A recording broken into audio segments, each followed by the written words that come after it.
अभी बहुत बहुत धन्यवाद। आगे भी इससे जुड़े अपडेट हम बताएंगे। और मध्य प्रदेश के नगर निगम पालिका में बड़े बदलाव की तैयारी है। महापौर अध्यक्ष का चुनाव सीधे कराने की तैयारी है। प्रत्यक्ष प्रणाली से चुनाव कराने की तैयारी में है सरकार।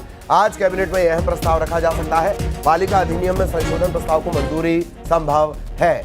मध्य प्रदेश के नगर निगम और पालिका में बड़े बदलाव की तैयारी के तौर पर इसे देखा जा रहा है। महापौर और अध्यक्ष का चुनाव सीधे प्रत्यक्ष प्रणाली से कराने की तैयारी में सरकार है। आज जो कैबिनेट की महत्वपूर्ण बैठक है उसमें यह प्रस्ताव लाया जा सकता है। पालिका अधिनियम में संशोधन प्रस्ताव को मंजूरी भी मिल सकती है।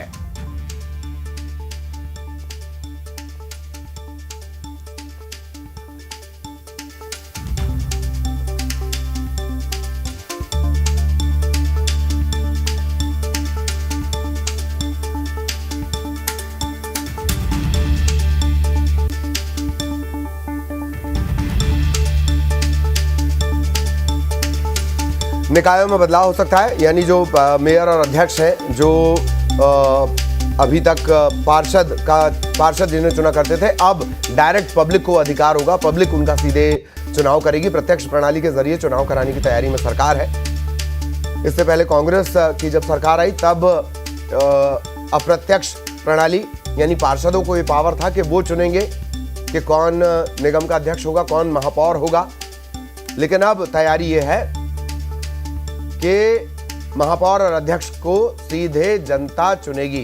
भोपाल से सहयोगी वासु इस वक्त हमारे साथ जुड़े हुए हैं। वासु, पालिका अधिनियम में संशोधन प्रस्ताव ये लगभग मंजूरी माना जाए?